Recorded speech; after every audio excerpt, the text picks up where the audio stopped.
ದಯಮಾಡಿ ಒಂದು 3 ಲೈನ್ ಮಾಡಬೇಕು. ಜಮೀನುಗಳೆಂದರೆ ವ್ಯವಸಾಯಕ್ಕೆ ಯೋಗ್ಯವಲ್ಲದ, ಅಂದರೆ ದಟ್ಟವಾದ ಮರ, ಕಾಡು ಪ್ರದೇಶ, ಬೆಟ್ಟಗುಡ್ಡಗಳು, ಕಲ್ಲು ಬಂಡೆಗಳ ಪ್ರದೇಶವನ್ನು CND ಜಾಗಕ್ಕೆ ವರ್ಗಾಯಿಸಬೇಕಾಯಿತು. ಆದರೆ ಅಧಿಕಾರಿಗಳ ಅವೈಜ್ಞಾನಿಕ ಸರ್ವೆಯಿಂದ ವ್ಯವಸಾಯಕ್ಕೆ ಯೋಗ್ಯವಾಗಿರತಕ್ಕಂಥ ಆಸ್ತಿಯನ್ನು ಕೂಡ CND ಜಮೀನಿಗೆ ಸೇರಿಸಿರುವುದರ ವಿರುದ್ಧ ಇಂದು ಬೃಹತ್ ಇದು ಯಾವುದೇ ಬೇರೆ ಕೋರ್ಟ್ ಅಲ್ಲ, ತಹಸೀಲ್ದಾರ್ ಅಲ್ಲ, DC ಅಲ್ಲ, CCF ಅಲ್ಲ, PCCF ಅಲ್ಲ. ಇವ್ರನ್ನ ಏನ್ ಬೇಕಾದ್ರೆ ಈ ಮಟ್ಟದಲ್ಲಿ ನಾವು ರೈತರು ಆಟ ಆಡ್ಬೋದು. ಒಂದು ದೇಶದ ಗ್ರೌಂಡ್ ಲೆವೆಲ್ ಅಲ್ಲಿ ಹೋರಾಟ ಮಾಡುವಂತದನ್ನ ನಾವು ಇದನ್ನ ಹೋರಾಟ ಮಾಡಬಹುದು. ಆದ್ರೆ ಇದಕ್ಕೆ ಕೊನೆಯದಾಗಿ ನಮ್ಗೆ ಎಲ್ಲದಕ್ಕೊಂದು ಪರಿಹಾರ ಸಿಗ್ಬೇಕಾದ್ರೆ ಅದು ಕಾನೂನು ಹೋರಾಟ.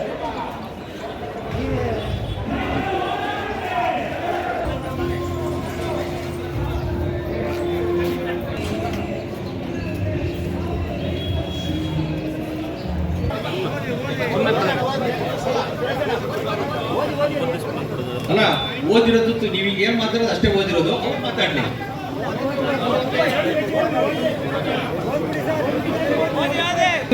ಒಂದರಲ್ಲಿ ಏನು ಕೊಟ್ಟಿದ್ದಾರೆ ಅಂತ ಹೇಳಿದ್ರೆ 1/1/2024 ಆ ಸರ್ಕ್ಯುಲರ್ ಕಾಪಿ ಎಲ್ಲ ನನ್ನ ಹತ್ರ ಇದೆ. ಸರಿ, ಹಾಜರಿ ಪಡೆದಂತ ಎಲ್ಲ ಏನು ಕಾಡು ಪ್ರಾಣಿಗಳ ಚರ್ಮ ಇರ್ಬೋದು, ಕೊಂಬು ಇರ್ಬೋದು, ಅದನ್ನ ಆದಷ್ಟು ಬೇಗನೆ ನಮಗೆ ಒಪ್ಪಿಸಬೇಕು, ಇಲ್ಲದ್ರೆ ಕಾನೂನು ಕ್ರಮ ತಗೊಳ್ತೀವಿ ಅಂತ ಒಂದು ಸರ್ಕ್ಯುಲರ್ ಮಾಡಿದ್ದಾರೆ. ಒಬ್ಬ ಪರಿಸರವಾದಿಗೆ ಸಂಬಂಧಪಟ್ಟಂತ ಒಂದು ಜಾಯಿಂಟ್ ಸೆಕ್ರೆಟರಿ ಇದ್ದಾರೆ. ಆ ಜಾಯಿಂಟ್ ಸೆಕ್ರೆಟರಿ ಮಾಡಿರುವಂಥ ಕಿತಾಪತಿ ಇದೆ. ಅದರ ಜೊತೆಗೆ ಖಾಸಗಿ ಮರಗಳನ್ನು, ಖಾಸಗಿ ಜಾಗದಲ್ಲಿ ಇದ್ದಂಥ ಮರಗಳು ಏನು ಸಾಗು ಜಾಗ ಅಂತಿದೆ, ಅದು ತೋಟ ಆದರೂ ಸರಿ, ಅದರಲ್ಲಿ ಇತರ ಮರಗಳನ್ನು ಕೂಡ ನಂಬರ್ ಹಾಕಬೇಕು ಅಂತ ಒಂದು ಆದೇಶವನ್ನು ಮಾಡಿದ್ದಾರೆ. ಅದರ ಜೊತೆಗೆ CND ಲ್ಯಾಂಡ್ ನಮ್ಮ ಸರ್ಕಾರ ಇರುವಂತಹ ಸಂದರ್ಭದಲ್ಲಿ 2,58,000 ಹೆಕ್ಟೇರ್ ಅನ್ನ ನಾವು 12/8/2018 ನಮ್ಮ ಸರ್ಕಾರ ಇರುವಾಗ ನಾವು 2,58,000 ಹೆಕ್ಟೇರ್ CND ಲ್ಯಾಂಡ್ ಅನ್ನ ಲ್ಯಾಂಡ್ ಬ್ಯಾಂಕಿಗೆ ಕೊಟ್ಟದನ್ನ, ಲ್ಯಾಂಡ್ ಬ್ಯಾಂಕಿಗೆ ಕೊಟ್ಟಿದ್ದು 91-92, ಅರ್ಥ ಮಾಡ್ಕೊಳ್ಳಿ, 91-92 ಕೊಟ್ಟದನ್ನ ವಿಡ್ರಾ ಮಾಡಿ 2,58,000 ಎಕರೆ ಏನಿದೆ ಯಾರೆಲ್ಲ ಒತ್ತುವರಿ ಮಾಡಿದರೆ ಅವರಿಗೆ ಅನುಮತಿ ಕೊಡಬೇಕು, ಶಾಂಕ್ಷನ್ ಕೊಡಬೇಕು ಅಂತ ಹೇಳುವಂಥ ಆದೇಶವನ್ನು ಕೂಡ ನಾವು ಮಾಡಿದ್ದೇವೆ. ಮತ್ತೊಂದು ಆದೇಶ ಏನಂತ ಹೇಳಿದ್ರೆ, ಯಾರೆಲ್ಲ 5 ಎಕರೆಗಿಂತ ಜಾಸ್ತಿ ಇದೆ ಅವರಿಗೆ 5 ಎಕರೆ ಲಿಮಿಟೇಷನ್ ಇರುವಂಥದ್ದು. 1 ಎಕರೆ ಇದ್ರೆ ನಾವು 4 ಎಕರೆ ಕೊಡ್ಬೋದು. ನಾನು ಸುಮಾರು 12,500 ಜನರಿಗೆ ಪಟ್ಟೆಯನ್ನು ಕೊಟ್ಟಿದ್ದೇನೆ. ಅದರಲ್ಲಿ 1 ಎಕರೆ ಇದ್ರೆ 4 ಎಕರೆ ಕೊಡ್ಬೋದು. ಅಂಥವ್ರು 5 ಎಕರೆ ಇತ್ತು, 5 ಎಕರೆ, 10 ಎಕರೆ, 15 ಎಕರೆ, 20 ಎಕರೆವರೆಗೆ ಯಾರಾದರೂ ಒತ್ತುವರಿ ಮಾಡಿದರೆ ಅವರಿಗೆ ಕೂಡ ಲೀಸ್ ಬೇಸಲ್ಲಿ 30 ವರ್ಷಕ್ಕೆ ಲೀಸ್ ಬೇಸಲ್ಲಿ ಕೊಡಬೇಕು ಅಂತ ಹೇಳುವಂಥ ಆದೇಶವನ್ನು ನಾವು ಕೂಡ ಯಾರನ್ನು ಕೂಡ 1 ಇಂಚನ್ನು ಕೂಡ ನಾವು ಒತ್ತುವರಿನ ಖುಲ್ಲಾಪಡಿಸಲಿಕ್ಕೆ ಬಿಟ್ಟಿಲ್ಲ. ಅದರ ಜೊತೆಗೆ ಇವತ್ತು ನಾವು ಏನು ದೇವರ ಕಾಡಿದೆ ಅದನ್ನು ಮಾತ್ರ ಖುಲ್ಲಾಪಡಿಸಲಿಕ್ಕೆ ಹೇಳಿದ್ದೀನಿ ಹೊರತು ಯಾವುದೇ ಸಂದರ್ಭದಲ್ಲಿ ರೈತರು 50 ವರ್ಷಗಳಿಂದ ಕೊಟ್ಟಂತ ಏನು ಒತ್ತುವರಿ ಮಾಡ್ಕೊಂಡದನ್ನು ಬಿಡಲಿಕ್ಕೆ ಬಿಟ್ಟಿಲ್ಲ. ನಾವು ಇನ್ನು ಮುಂದೆಯೂ ಕೂಡ ಬಿಡೋದಿಲ್ಲ. ನಾವು ಹೋರಾಟಕ್ಕೆ ಸದಾ ಸಿದ್ಧರಿದ್ದೇವೆ. ವಿಧಾನಸಭೆಯಲ್ಲಿ ಕೂಡ ನಮ್ಮ ಮಲೆನಾಡಿನ ಎಲ್ಲ MLAಗಳು ಸೇರಿ, ಚಿಕ್ಕಮಗಳೂರು ಇರ್ಬೋದು, ಶಿವಮೊಗ್ಗ ಇರ್ಬೋದು, ಹಾಸನ ಇರ್ಬೋದು, ನಾವೆಲ್ಲ ಸೇರಿ ನಮ್ಮ ಸರ್ಕಾರ ಇದ್ದ ಸಂದರ್ಭದಲ್ಲಿ ಕೂಡ ಸರ್ಕಾರದ ವಿರುದ್ಧವಾಗಿ ನಾವು ಧರಣಿಯನ್ನು ಮಾಡುವಂಥ ವ್ಯವಸ್ಥೆ ಮಾಡಿ ಅಲ್ಲಿ ಕರ್ನಾಟಕದ ಮುಖ್ಯಮಂತ್ರಿಯಿಂದ ಸೇರಿ 224 ಜನ MLAಗಳು ಸೇರಿ ಕಸ್ತೂರಿ ರಂಗನ್ ಮತ್ತು ಗಾಡಿಗಳ ವರದಿಯನ್ನು ಇಂಪ್ಲಿಮೆಂಟ್ ಮಾಡಬಾರದು ಅಂತ ಹೇಳುವಂಥ ನಿರ್ಣಯವನ್ನು ನಾವು ಮಾಡಿ ಕಳಿಸುವಂಥ ಕೆಲಸವನ್ನು ಮಾಡಿದ್ದೇವೆ. ಇವತ್ತು 4-1 ನೋಟಿಫಿಕೇಶನ್ಗೆ ಕೋರ್ಟಿಂದ ಬಂದಿದೆ ಅಂತ ಹೇಳ್ತಾ ವಿಚಾರವನ್ನು ಹೇಳ್ತಾರೆ.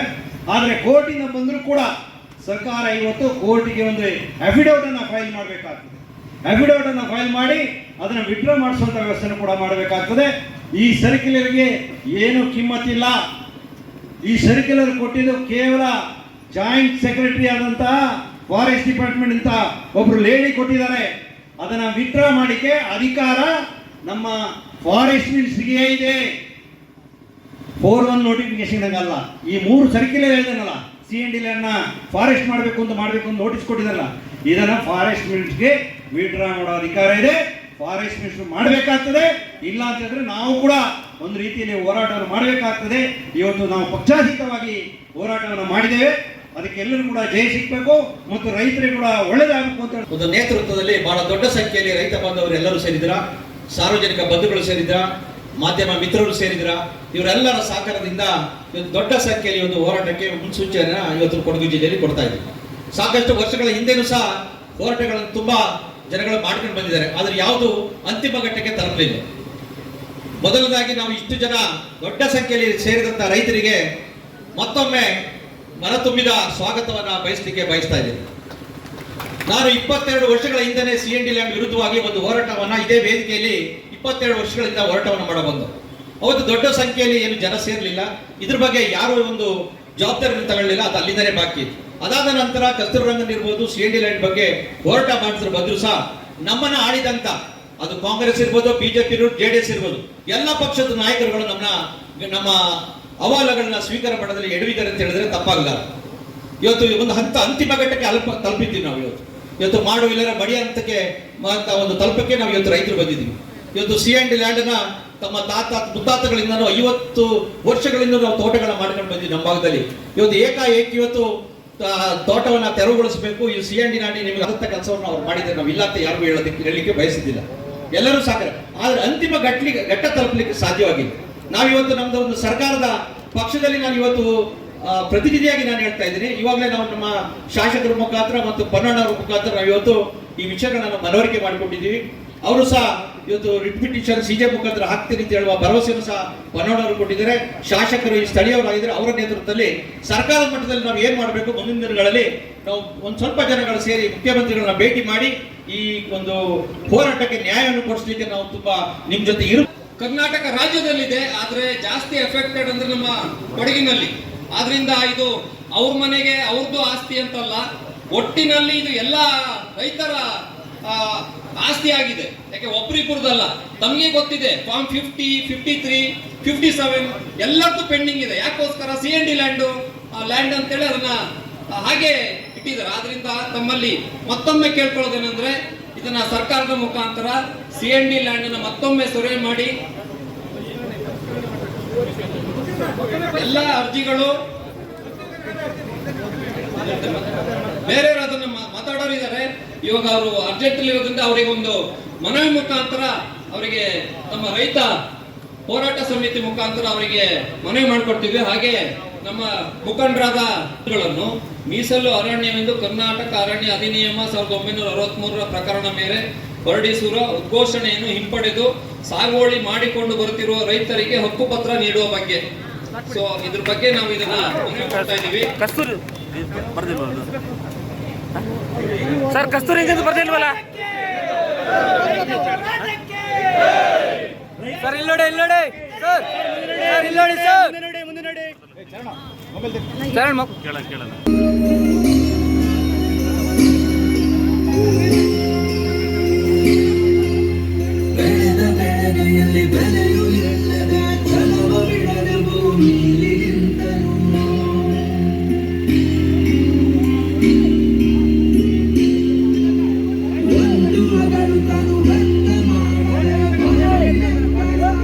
ಅದನ್ನ ಸರ್ವೆ ಮಾಡಿ ಕೃಷಿ ಇಲಾಖೆ ಒತ್ತಿಗೆ ಸೇರ್ಕೊಂಡು ಅದನ್ನ ಯಾವುದು ಯೋಗ್ಯವಲ್ಲ, ಯಾವುದು ಏನು ಗುಡ್ಡ ಕಲ್ಲು ಮಂಟಿ ಯಾವ್ದಿದೆ ಅದನ್ನ ಗುರುತು ಮಾಡಬೇಕಿತ್ತು. ಅದನ್ನ ಮಾಡಲಿಲ್ಲ. ಮಾಡದಲ್ಲೇ ಈಗ ಇಷ್ಟೆಲ್ಲ ಹೋರಾಟಕ್ಕೆ ಕಾರಣ ಆಗಿದೆ.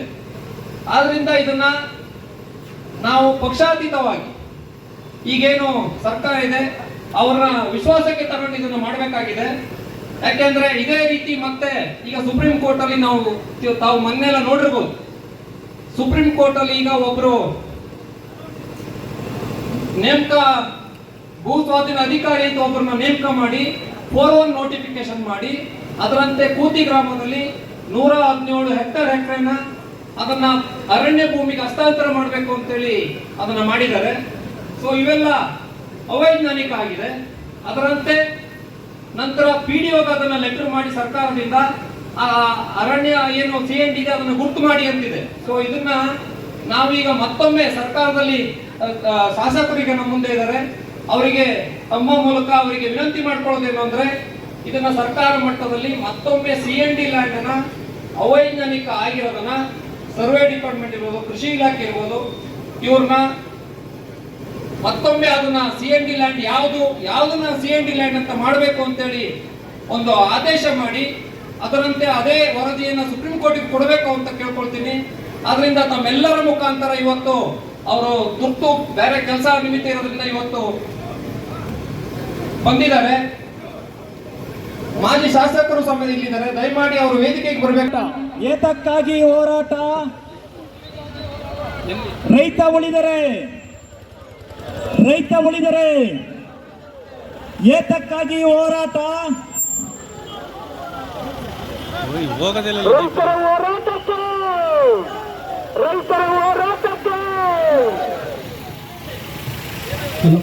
ಏತಕ್ಕಾಗಿ ಹೋರಾಟ? ರೈತರ ಉಳಿವಿಗಾಗಿ ಹೋರಾಟ. ಏತಕ್ಕಾಗಿ ಹೋರಾಟ? ರೈತರ ಉಳಿವಿಗಾಗಿ ಹೋರಾಟ. ಏತಕ್ಕಾಗಿ ಹೋರಾಟ? ರೈತರ ಉಳಿವಿಗಾಗಿ ಹೋರಾಟ. ರೈತರ ಉಳಿವಿಗಾಗಿ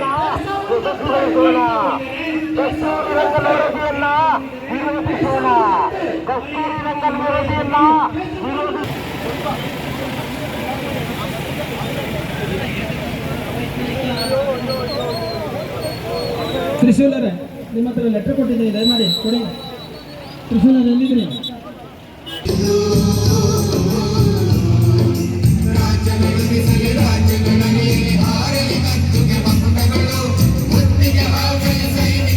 ಮಾಜಿ ಸಚಿವರಾಗಿರ್ಬೋದು, ಹಿರಿಯ ರಾಜಕಾರಣಿಗಳಿರ್ಬೋದು, ಪಾರ್ಟಿ ಬಿಟ್ಟು ನಾವೆಲ್ಲರೂ ನಿಮ್ ಪರ ನಿಂತಿದ್ದೀವಿ. ಕಾನೂನು ರೀತಿಯಲ್ಲಿ ಹೋರಾಟ ಮಾಡಕ್ಕೆ ನಾನು ಎಲ್ಲರೂ ಸೇರ್ಕೊಂಡು ನಿಮ್ ಜೊತೆ ನಿಂತ್ಕೊಂಡಿದ್ದೀವಿ ಅಂತ ನಾನು ಹೇಳಕ್ ಇಷ್ಟಪಡ್ತೀನಿ. ಅದೇ ರೀತಿಲಿ ನಾನು ನಾನೇನ್ ಹೇಳ್ಬೋದು ಅಂತಂದ್ರೆ, ನಾನೆಲ್ಲಾನು ನನ್ಗೆ ಗೊತ್ತು ಅಂತ ನಾನು ಹೇಳಕ್ಕೆ ನಾನು ಸುಲಭ. ಕಳೆದ ವಾರದಲ್ಲಿ ಒಕ್ಕಲಿಗರ ಸಂಘ ಭವನಲ್ಲಿ ನಾವು ಏನು ಒಂದು ಮೀಟಿಂಗ್ ಮಾಡ್ದೋ. ಕೆಲವು ರೈತರು ಬಂದಿದ್ರು, ಕೆಲವು ಜನ ಬಂದಿರ್ಲಿಲ್ಲ ಸರ್. ಅವತ್ತು ಲಾಸ್ಟ್ ವೀಕ್ ಒಂದು ಮೀಟಿಂಗ್ ಆಯ್ತು ಸರ್. ಅವತ್ತು ಗ್ರಾಮದ ಹಿರಿಯ ಮುಖಂಡರು ಬಂದಿದ್ರು. ಅವತ್ತು ನಾನು ಏನ್ ಮಾಹಿತಿ ಅಂತಂದ್ರೆ, ಇಲ್ಲಿ 26 ಹಳ್ಳಿಗಳದ್ದು ನೋಟಿಫಿಕೇಶನ್ ಆಗಿದೆ ಸರ್. ಇದ್ರ ಬಗ್ಗೆ ನಮ್ಮ ಒಕ್ಕಲಿಗರ ಸಂಘದ ನಿರ್ದೇಶಕರಾದಂತ ರವೀಂದ್ರಣ್ಣವರು ಬಂದಿದ್ದಾರೆ. ಅವರು ಈ ಸಂಘಟನೆಗೆ ನಾವು ಸೇರಿಸ್ಕೊತಾ ಇದ್ದೀವಿ. ನನ್ನನ್ನು ಆ 26 ಹಳ್ಳಿಯವರು ಮುಖ್ಯದವರು ನಾವೆಲ್ಲರೂ ಸೇರ್ಕೊಂಡು ಸನ್ಮಾನ್ಯ ಮುಖ್ಯಮಂತ್ರಿಯವರು ಪ್ಲಸ್ ಫಾರೆಸ್ಟ್ ಮಿನಿಸ್ಟರ್ ಹತ್ರ ನಾವು ಕೂತ್ಕೊಂಡು ಕಾನೂನು ರೀತಿಯಲ್ಲಿ ಹೋರಾಟ ಮಾಡಿಕೊಂಡು ಆ ಜಾಗನ ನಮ್ಮ ಪರಾಗಿ ಮಾಡಿಸ್ಕೊಳ್ಳೋಕ್ಕೆ ನಾವು ಎಲ್ಲರೂ ಸೇರ್ಕೊಂಡು ಜವಾಬ್ದಾರಿ ತಗೋತೀವಿ. ನಾನೇನ್ ಹೇಳ್ಬೋದು ಅಂತಂದ್ರೆ, ನಾನು ಸರ್ ಮೇಲೆ ಹೇಳ್ಬೋದು, ಇನ್ನೊಬ್ಬರ ಮೇಲೆ ಹೇಳಕ್ ನಾನು ಬಂದಿಲ್ಲ. ಇವತ್ತು ನಾವು ಇರಂತ ಅವಧಿಲಿ ರೈತರ ಪರ ನಿಂತ್ಕೊಳ್ಳೋಕೆ ನಮ್ಮ ಜವಾಬ್ದಾರಿ. ಕಾನೂನು ರೀತಿಯಲ್ಲಿ ನೀವು ಹೇಳ್ದಂಗೆ ಸುಪ್ರೀಂ ಕೋರ್ಟ್ ಅಲ್ಲಿ ಕೆಲವು ಫೈಲ್ಸ್ಗಳಿದೆ. ಆಮೇಲೆ ಇದು ನಮ್ಮ ಒಂದೇ ಜಿಲ್ಲೆ ಅಲ್ಲ, ಮಲೆನಾಡು ಭಾಗದಂತ ಎಲ್ಲಾ ಜಿಲ್ಲೆಗಳಲ್ಲಿ ಸಮಸ್ಯೆ ಬಗ್ಗೆ ಅಂದ್ರೆ ಅನುಭವಿಸ್ತಾ ಇದ್ದಾರೆ. ನಾವೆಲ್ಲರೂ ಸೇರ್ಕೊಂಡು ಪಾರ್ಟಿ ಬಿಟ್ಟು, ನಾನು ಯಾಕೆ ಹೇಳ್ತೀನಿ ಅಂತಂದ್ರೆ, ಎಲ್ಲ ನಮ್ಮ ಸ್ನೇಹಿತರು ಇರ್ತಾರೆ, ಬೇರೆಯವ್ರ ಸ್ನೇಹಿತರು ಇರ್ತಾರೆ. ಇಲ್ಲಿ ರಾಜಕೀಯ ದಾರಿ ಹೋದ್ರೆ ನಮ್ಮಲ್ಲಿ ಈ ಒಗ್ಗಟ್ಟು ಪ್ರದೇಶ ಮುಗೀತದೆ. ಹಸಿರು ಶಾಲು ಎಲ್ಲಾ ಪಾರ್ಟಿಗೆ ಒಂದೇ. ದಯಮಾಡಿ ಇಲ್ಲಿ ಸೇರಿದಂತ ಎಲ್ಲಾ ರೈತರು ಒಂದಾಗನ ಈ ಹೋರಾಟಕ್ಕೆ ನಾನು ನಿಮ್ ಜೊತೆ ಸೇರ್ಕೊಂಡು ಕಾನೂನು ರೀತಿಯಲ್ಲಿ ಹೋರಾಟ ಮಾಡೋಕ್ಕೆ ಹಿರಿಯವ್ರ ಸಲಹೆ ಎಲ್ಲರೂ ತಗೊಂಡು ನಾವು ಸನ್ಮಾನ್ಯ ಮುಖ್ಯಮಂತ್ರಿ ಆಗಿರ್ಬೋದು, ಈಶ್ವರ್ ಖಂಡ್ರೆ ಅವರು ಇರ್ಬೋದು, ಸನ್ಮಾನ್ಯ ನಮ್ಮ ಸಂಸದರಾದಂತ ಯಡಿಯೂರಪ್ಪ ಕೂತ್ಕೊಂಡು ನಮ್ಮ ಸೆಂಟ್ರಲ್ ಫಾರೆಸ್ಟ್ ಮಿನಿಸ್ಟರ್ ಗಂಟನೂ ನಾವೆಲ್ಲರೂ ಸೇರ್ಕೊಂಡು ಹೋಗೋಣ ಅಂತ ಹೇಳ್ತಾ, ನನಗೆ ಇನ್ನೊಂದು 2-3 ದಿವಸ ನನಗೊಂದು ಅವಕಾಶ ಕೊಡಿ. ನಾವೆಲ್ಲರೂ ಸೇರ್ಕೊಂಡು ಸನ್ಮಾನ್ಯ ಮುಖ್ಯಮಂತ್ರಿನ ಇದೇ ರೀತಿಯಲ್ಲಿ ಅವ್ರನ್ನ ಚೀಫ್ ಸೆಕ್ರೆಟರಿ ಹಾಗೂ ಫಾರೆಸ್ಟ್ ಸೆಕ್ರೆಟರಿ ಅವ್ರನ್ನ ಕರೆಸ್ಕೊಂಡು ಕಾನೂನು ರೀತಿಯಲ್ಲಿ ನಮ್ಮ ರೈತರ ಪರಗೆ ಹೆಂಗೆ ನಾವು ಅಂದ್ರೆ, ನೀವು ಹೇಳ್ದಂಗೆ ತಾತ್ಕಾಲಿಕವಾಗಿ ಆಗ್ಬಾರ್ದು. ಇದು ನೀವು ಹೇಳ್ದಂಗೆ ಇಷ್ಟು ವರ್ಷ ಎಲ್ಲ ಬಂದಿದ್ದು ತಾತ್ಕಾಲಿಕವಾಗಿ, ಏನೋ ಒಂದೊಂದ್ರು ಮಾರನೇ ದಿವಸ ಅದರಲ್ಲಿ ಮಧ್ಯದಲ್ಲಿ ಹಾರಂಗಿ ಭಾಗದಲ್ಲಿ ಸ್ವಲ್ಪ ಜಾಗಕ್ಕೆ ಕೊಡಬೇಕು ಅಂತ ಅದರಲ್ಲೂ ಸೇರಿಸಿದ್ರು. ಅದರಲ್ಲಿ ಕಸ್ತೂರಿ ರಂಗನ್ ವರದಿನೂ ಬಂತು. ಅದಕ್ಕೋಸ್ಕರ ಇವೆಲ್ಲರೂ ಸೇರ್ಕೊಂಡು ನಿಮ್ ಪರಾಗಿ ನಾವು ನಿಂತಿರ್ತೀವಿ ಅಂತ ಹೇಳ್ತಾ, ಇಲ್ಲಿ ನೋಡಿ ನಾವೆಲ್ಲರೂ ಏನ್ ಗೊತ್ತಾ, ಇಲ್ಲಿ ರಾಜಕೀಯ ಮಾಡಕ್ಕಂತೂ ನಾನು ಬಂದಿಲ್ಲ. ಅವಕಾಶ ನೀವು ಕೊಟ್ಟಿದ್ದೀರಾ. ಕಾನೂನು ರೀತಿಯಲ್ಲಿ ನಿಮ್ಮ ಪರವಾಗಿ ನಾವೆಲ್ಲರೂ ನಿಂತ್ಕೊಂಡು ನಿಮ್ಮ ಜೊತೆಲಿ ಹೋರಾಟ ಮಾಡಕ್ಕೆ ನಾವು ಇದ್ದೇ ಇರ್ತೀವಿ ಅಂತ ಹೇಳ್ತಾ, ನನಗೆ ಮಡಿಕೇರಿಯಲ್ಲಿ ಒಂದು ಇನ್ನೊಂದು ಕಾರ್ಯಕ್ರಮ ಇರೋದ್ರಿಂದ ಆ ಕಡೆ ಹೊಡ್ತಾ ಇದ್ದೀನಿ. ಕುಶಾಲನಗರಲ್ಲಿ ಒಂದು ಕಾರ್ಯಕ್ರಮ ಇತ್ತು, ಅದು ರದ್ದಾಗಿರೋದ್ರಿಂದ ನಾವು ಮಡಿಕೇರಿಗೆ ಹೋಗ್ಬೇಕು. ದಯಮಾಡಿ ಅಪ್ಪಚ್ಚು ರಂಜನ್ ಸರ್ ಇರ್ಬೋದು, SC ಮೇಧಪಣ ಇರ್ಬೋದು, ರವೀಂದ್ರಣ್ಣ ಇರ್ಬೋದು, ನಮ್ಮ ವಿವಿಧ ರೈತರ ಹೋರಾಟಗಾರರಿರ್ಬೋದು, ನಮ್ಮ ಒಕ್ಕಲಿಗರ ಯುವ ವೇದಿಕೆ ಅಧ್ಯಕ್ಷರು ಇರ್ಬೋದು, ಇನ್ನು ರೈತರ ಸಂಘದ ಎಲ್ಲ ಹಿರಿಯವರು ಇದ್ದರು. ನಾವೆಲ್ಲರೂ ಸೇರ್ಕೊಂಡು ಈ ಹೋರಾಟ ನಿಮ್ಮ ಪರ ನಿಂತ್ಕೊಂಡು ನಾವು ಕಾನೂನು ರೀತಿಯಲ್ಲಿ, ಯಾಕಂದ್ರೆ ಸುಪ್ರೀಂ ಕೋರ್ಟ್ ಮೆಟ್ಲು ಹೋಗೋದ್ರಿಂದ ನಾವು ಏನ್ ಮಾತಾಡಿದ್ರು ಕೋರ್ಟ್ ಅಲ್ಲಿ ಸಬ್ಜುಡಿಸ್ ಆಗುತ್ತೆ. ಅದಕ್ಕೋಸ್ಕರ ನಾವು ಮಾತಾಡ್ಬೇಕಾದ್ರೂ ಒಂದು ಸ್ವಲ್ಪ ಹುಷಾರಾಗಿ ಮಾತಾಡಬೇಕು. ಅದಕ್ಕೋಸ್ಕರ ನಾವು ಒಬ್ರು ಲಾಯರು ಸರ್, ನಾವು ಇರೋರು ಯಾರೋ ಒಂದು ಒಳ್ಳೆ ಕಾನೂನಿನ ತಜ್ಞರು ನಾವು ಯೋಚನೆ ಮಾಡೋಣ. ಪೊನ್ನಣ್ಣವರು ನಾನು ಕರೆಸ್ತೀನಿ ಈ ವಿಚಾರದಲ್ಲಿ. ಪೊನ್ನಣ್ಣವರು ಪ್ಲಸ್ ನಮ್ಮ ಇದೆಲ್ಲನೂ ಸೇರಿಕೊಂಡು ನಮ್ಮ ಅಡ್ವೊಕೇಟ್ ಜನರಲ್ ಹತ್ರ ಒಂದು ದಿವಸ ಕೂರೋಣ. ದಯವಿಟ್ಟು ನೀವೊಂದು ಕಮಿಟಿ ಮಾಡಿದಂಥ ಸಂದರ್ಭದಲ್ಲಿ ಎಲ್ಲ ಹಿರಿಯರು ಸೇರಿಸ್ಕೊಳ್ಳಿ. ನಾನು ಆ ಕಮಿಟಿಯಲ್ಲಿ ಸೇರಿಸ್ಕೊಳ್ತೀನಿ ಅಂತ ಹೇಳ್ತಾ, ಈಗ ನಮಗೆ ಚುನಾವಣೆ ಮುಖ್ಯ ಇಲ್ಲ, ರಾಜಕೀಯ ಮುಖ್ಯ ಇಲ್ಲ. ಈ ಅಹವಾಲ್ನ ನೀವೇನ್ ಕೊಟ್ಟಿದ್ದೀರಾ ಮನಸ್ಪೂರ್ವಕವಾಗಿ ನಾನು ನಿಮ್ ಜೊತೆ ನಿಂತ್ಕೊತೀನಿ. ಮಾತ್ರ ನಾನು ಬೇರೆಯವ್ರ ತರ ಸುಳ್ಳು ಹೇಳಕ್ಕಂತೂ ನಾನು ಬಂದಿಲ್ಲ. ನಾನು ಎಲ್ಲಾನು ನಾನು ಮಾಡಿಸ್ತೀನಿ ಅಂತ, ಯಾಕಂದ್ರೆ ಮುಂಚೆ ನೀವು ಅನುಭವಿಸಿದೀರ ಅಂತ. ಅದಕ್ಕೆ ನಾನು ಹೇಳಕ್ 7ನೇ ಇಸವಿಲಿ ಆ CND ಲ್ಯಾಂಡ್ ನ ಫಾರೆಸ್ಟ್ಗೆ ಅರಣ್ಯಕ್ಕೆ ಹಸ್ತಾಂತರ ಮಾಡ್ತು. ಹಸ್ತಾಂತರ ಆದ ನಂತರ ಭೂಮಿ ಅಂತ ಲೆಕ್ಕ ಆ CND ಲ್ಯಾಂಡ್ 1977ನೇ ಇಸವಿಲಿ ಸರ್ಕಾರ ಒಂದು ಸುತ್ತೋಲೆ ಮಾಡ್ತು. ಕೊಡ್ತಾ ಇದ್ದಾವೆ. ನೇರವಾಗಿ ಇವತ್ತು ರೈತರು ನಿಮಗೆ ರೈತರ ಬಂದರು ದಾರಿ ಬಿಡಿ.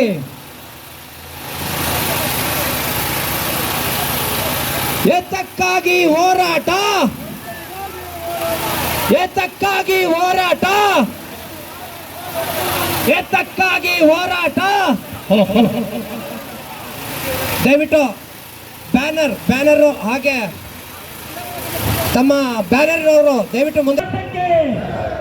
ರೈತರ ಪರ ಹೋರಾಟಕ್ಕೆ, ರೈತರ ಪರ ಹೋರಾಟಕ್ಕೆ, ರೈತ ಉಳಿದರೆ, ರೈತ ಉಳಿದರೆ ಏತಕ್ಕಾಗಿ ಹೋರಾಟ,